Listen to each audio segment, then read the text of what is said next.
Hello. Welcome to yet another video of Conversation. Today I wanted to come in and talk about love. Yay! So love is, I could take different angles when it comes to love, but I wanted to speak about love as a decision.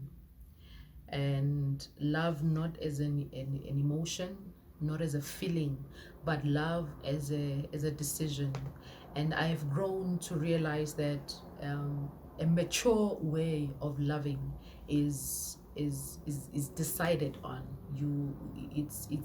It's childish to love because it feels good. A mature way of loving is making a decision to love. And I remember when my uncle got married and he said that he wanted to love his wife, whether even after his romantic feelings are not there. And I thought that was profound. So sometime last year I read a book by Tracy Chapman. He talks about love languages. There is a book about love languages for teens, love languages between couples. And so what it basically says is that love is a language, and it's like when you speak to me in Zulu, I understand you better when you speak to me in Zulu than when you speak to me in sign languages. And it must be understood. And if you have children, you must understand your children's love languages.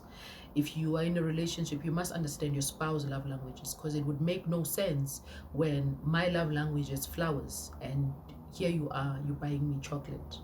Chocolate would be nice, but if you had bought me flowers, then you would have spoken to my emotional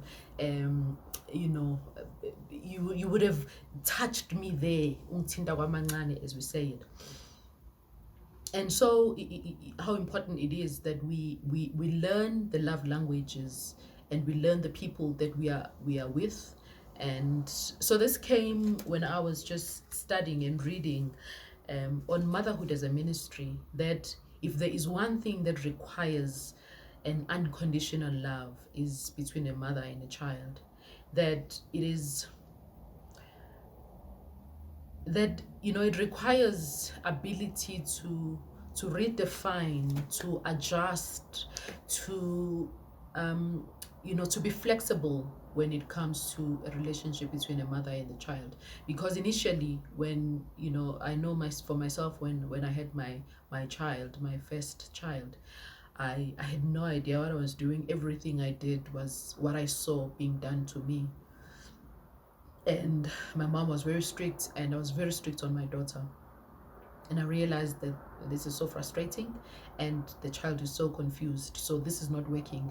Let me sit down and figure out, what is it that I'm trying to achieve here, and can I achieve it by doing exactly what I'm doing, which is being strict and all those things. I'm still strict, but I've learned when it's needed, because a child needs a home, and it needs a love, it needs a mother, and it needs love.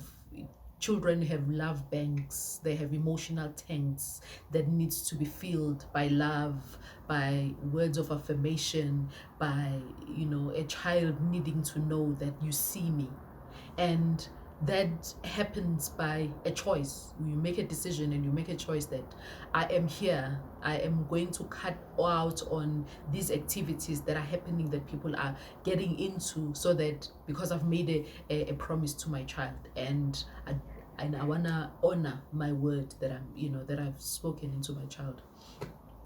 So as I read this, it's very clear that a mature way of being in love and loving somebody is investing time into, not only when you're there, before you get into relations with people, or even it can still happen when you're already in relationships with people, that you invest more time, and you are conscious and aware that one of the investment, the seed that you can plant in any relationship, is the amount of time and the amount of listening that you can do for somebody.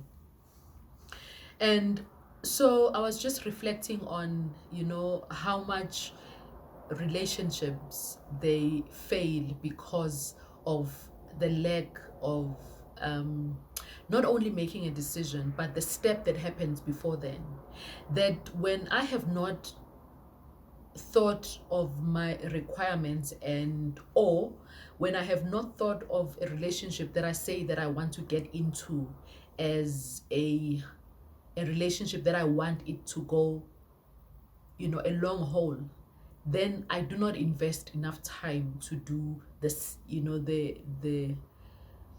the gathering of information before I get into it. I just get into it and hoping that it works. And some of that we can blame it into and people who grow up with both parents, probably they would think that it's nothing, but it's a big deal when you grow up in a home and you see your mother and your father interacting. When you've never seen that, you have no reference whatsoever what it looks like. You walk into relationships in the dark and you are hoping that it's going to work out.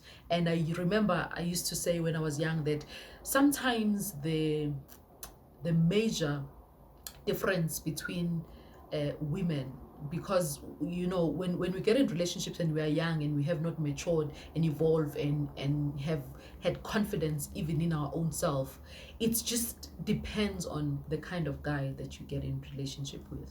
If you get in a relationship with somebody who does not see a future with you and you are there, it means you're screwed.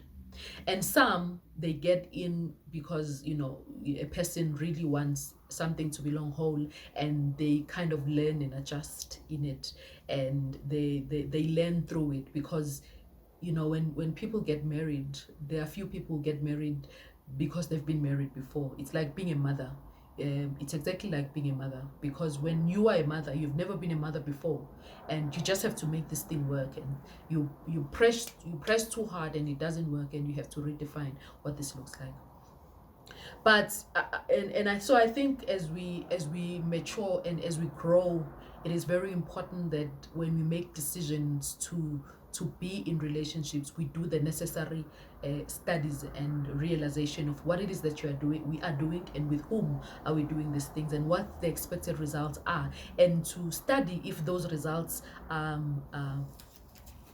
you can get those results out of a person. Because when we have studied the consequences of what is expected to happen, then it's easy to make a decision. And it's easy to make a decision to get into it, and it becomes easy to make a decision to stay into it, because you know that both of you are in this thing for that. So one scripture that I read when I was young, and I went back to it as later in my life, and I realized that this is a true reflection of what God speaks about when he says that we must love one another as Christ loves, as Christ has loved us, as I have loved you. That it's not it's not an easy thing, but it's not a hard thing. It's one of those things where we just have to make a decision. When you have made a decision I've made a decision that I'm going to be a mother, and I'm going to be the best mother that I can be.